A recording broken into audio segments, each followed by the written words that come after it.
Today we're driving the 2023 Mazda 3. This is all-wheel drive. It's the Carbon Edition. It has a 2.5 liter naturally aspirated inline 4-cylinder. This one costs $31,000. This is just one of the best options for that price point in the segment, in this class. The interior, the materials, the fit, the finish, the feel, the driving experience from this Mazda 3 is pretty unmatched in this segment. It's a little bit small, a little bit more compact than some of its competitors, but if you can sacrifice a bit of space, this is a really solid option. Let's walk you around it today. We'll show you what it looks like inside and out, and then we'll take it for a drive and give you guys some thoughts on what it's been like to live with this week. This one is painted in polymetal gray. It has a red interior. Let's start it up and get into it.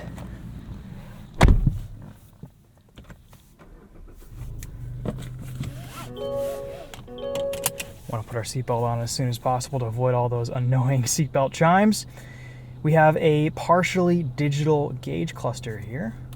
We've got a screen in the middle there with an analog tach on the left and analog gauges for our coolant temp and gas level. Super simple steering wheel controls, physical buttons and knobs for climate, fan speed, recirculating air. Very basic, minimal, but driver-focused interior. We have a 6-speed automatic. This is all-wheel drive. Very nice and comfortable interior space. Good visibility forward. This is a really premium cabin for 30 grand. A few months ago, we drove the new Impreza RS, which was about the same price as this. And this feels like a completely different category, completely different class of car. This has a Bose premium sound system. We've got leather here with the red stitching accent. That looks really nice. I mean, just what an interior space. Very similar to the Mazda CX-30. The Mazda 3 is a little bit better built. It's just a bit tighter, more fun to drive, slightly more buttoned down chassis, lighter weight. Of course, you don't get the ground clearance, and a little bit less interior volume than the Mazda CX-30, but for the most part, it's a great place to spend time and a wonderful daily driver if you don't need a lot of room behind the two driver's seats. Good looking hatchback too, in my opinion. This rides on 18-inch wheels. These are, I believe, 215/45 R18s. Toyo Proxies A40, just a nice all-season. They get the job done. This polymetal gray is a really sharp color for this car. A little bit dirty this week. It's been raining a lot.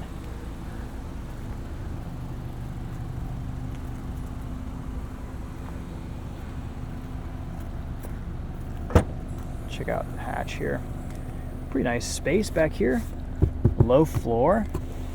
You get a compact spare tire integrated nicely with the Bose. I believe that's probably the subwoofer. Jack, tools, tire iron, all the essentials. Fold down those rear seats for extra cargo space, giving you quite a bit of room in the back of this hatchback. Actually, let's go ahead and do that and see what it looks like. These all just kind of pop off. There we go. And this is easy enough to do. Just press the buttons, and you gotta fold the front seats down, or at least move those forward to get everything folded down completely. But once you do, you've got a lot of room in the back of this hatchback. Nice little grab handle here to close everything up. Lock button too. Before we sit in the back seat, let me show you the tail lights here. And the headlights looking pretty nice.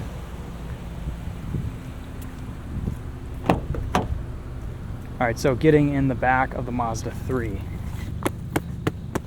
Pretty grungy parking lot here today, so do the foot tap.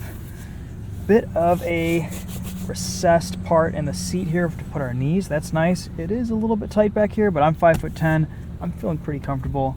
I have plenty of headroom, quite a bit actually. Little armrest. The materials in this car are just unbelievable for the price point. Everything is so soft. Everything is padded. You can see some areas where, yes, this is a $30,000 hatchback. No rear climate vents or climate control or heated seats or anything like that. But for the money, it's hard to complain about anything inside this car. It is just such a nice space. CarPlay, nice little infotainment. We've got our scroll wheel, which on initial impressions is a bit fussy and temperamental and a little bit tedious to use, but once you get used to it, you learn to use these quick access controls. Your muscle memory kind of takes over after a little while, and this becomes a very nice infotainment to live with.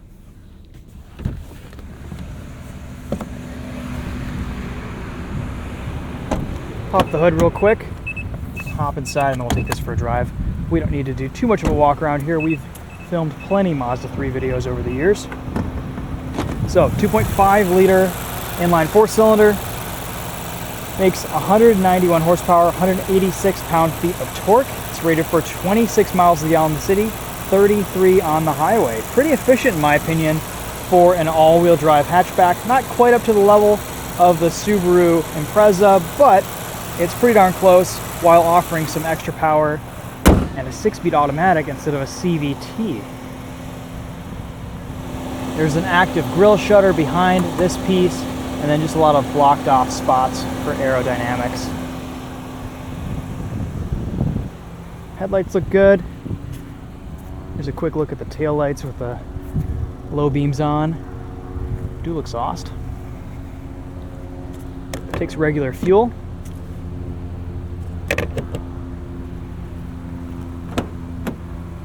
You'll get about 300 miles of range on a full tank in this car.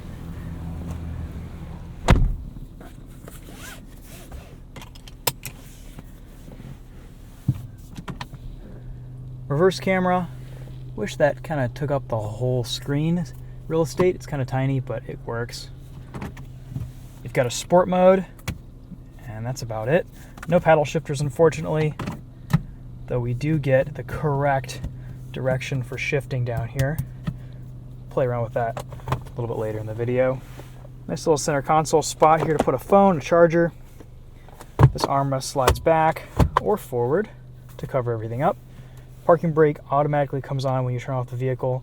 You've got auto hold, volume controls down here, favorite button, auto up-down windows on all 4 corners. Traction control off button, 2 seat memory settings, adaptive cruise control.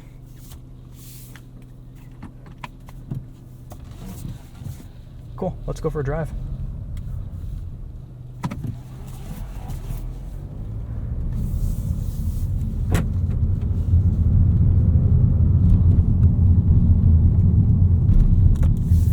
This Mazda 3 is still one of my favorite cars from the brand to drive. It just feels so solid, so well built.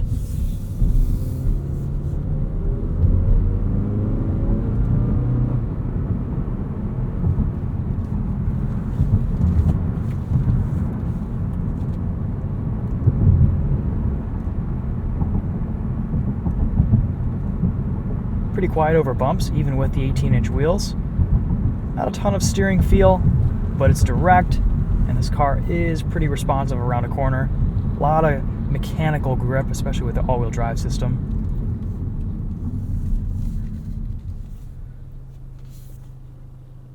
No stop start.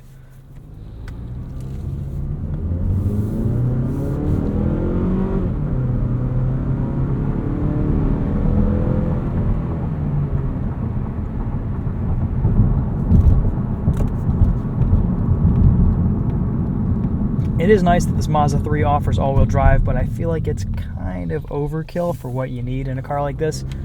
Ultimately, it doesn't have a lot of ground clearance, and it does kind of rob some power here with drivetrain loss, as well as adding weight to the small hatchback.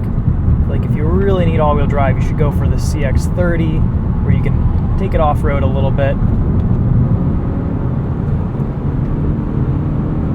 191 horsepower, doesn't really kick in until higher RPMs, and you don't have paddle shifters, so you can't control the 6-speed too much, though it does do a good job shifting on its own.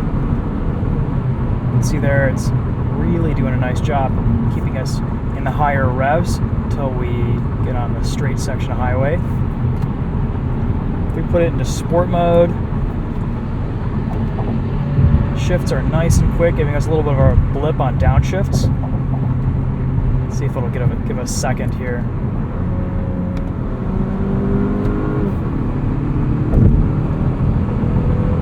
It's fast enough, but again, if you want the power, you got to go for the turbo model.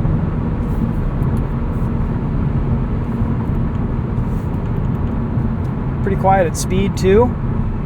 Very little wind noise, a little bit of tire noise, but overall, very nice vehicle to live with on the highway and super efficient.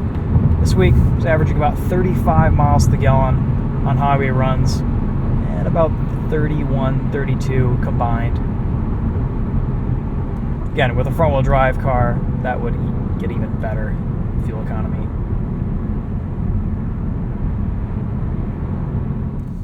Driving position is great. These seats are super comfortable. Lots of adjustability here. Nice and low in this car.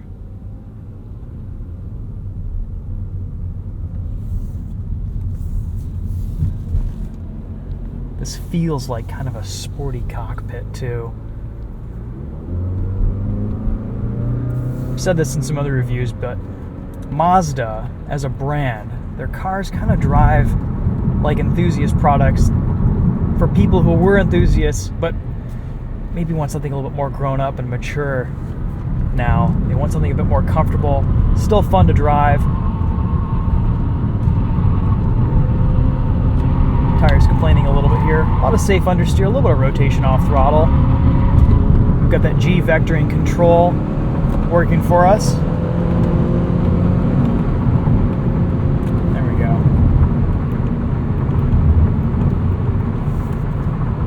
Adaptive cruise control works pretty well in this car.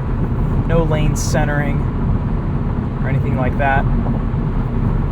But we can change our following distance very easily. And that's a pretty nice system to live with on the highway.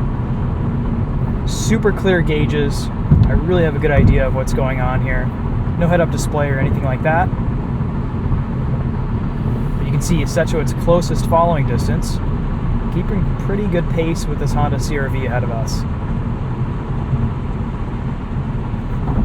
I'm going to disable it though so I can get out of this guy's blind spot.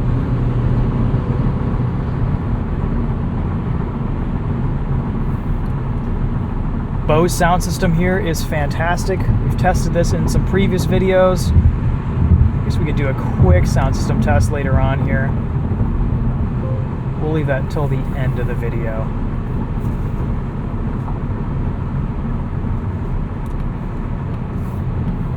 Let's put it into sport mode, see what happens.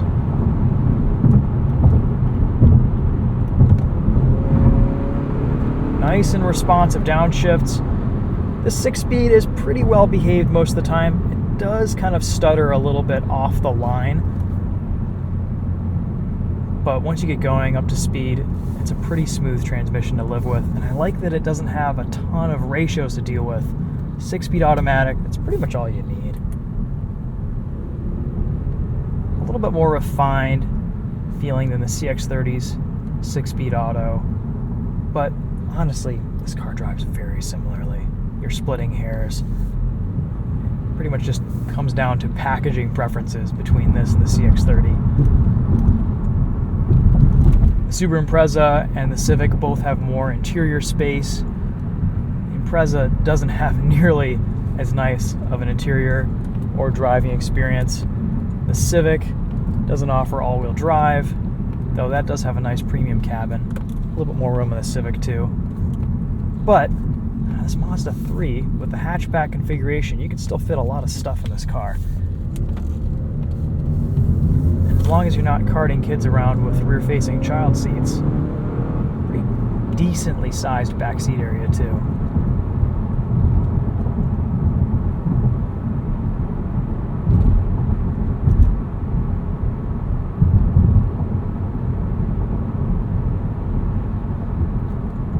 I've really enjoyed living with this car this week. I really only have a handful of complaints with this thing. The startup chime's annoying. The blind spot monitoring can be a little bit overactive sometimes. And a few little shudders from the transmission here and there, but otherwise, this car is so easy to recommend. It's just one of the best buys for 30 grand on the market right now.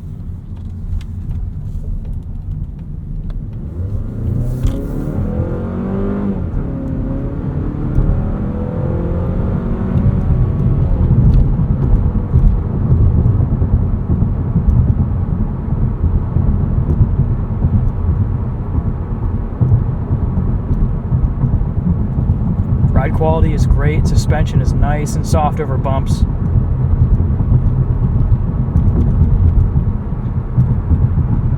I would like a little bit more steering feel from Mazda. It does have a slower ratio, which is fine. The steering wheel does feel kind of big too. Returns to center very quickly.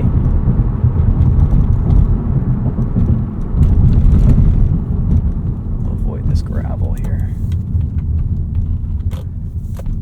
Brakes are a little bit dull, not as much initial bite from the pedal as I would like. Brakes just feel a bit weak. CX-30 was kind of the same thing.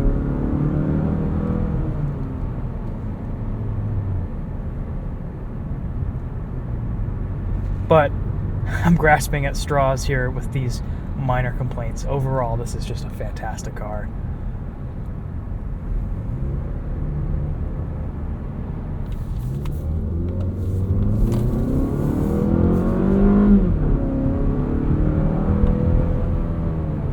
Let's talk about this all-wheel drive system for a minute. It works well, it puts its power down very nicely, especially in the wet. Haven't driven this in the snow yet, but it is a front wheel biased all-wheel drive system. Kind of detects some slip at the front tires. You can even feel some front wheel spin at times, and then it'll send power to the rear, giving you traction at all four tires. But it's not a necessarily sporty feeling all-wheel drive system in the dry. In the snow, though, I imagine it'll probably be pretty good. And you can turn traction control off in this Mazda 3, unlike in the crossovers, which have kind of an off-road mode. So a little bit of a differentiation there with Mazda's hatchbacks. They let you turn off some of the nannies, have a bit of fun. But again, don't expect to get this thing super sideways and slide it around corners, because that's just not really the intention here for Mazda.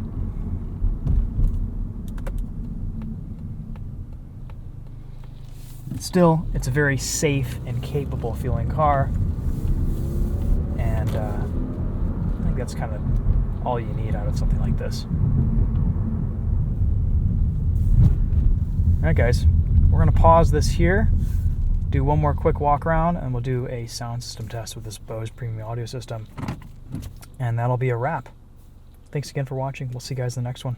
Take care.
that gives you guys an idea of the sound system and what the car's like over a super bumpy section of road.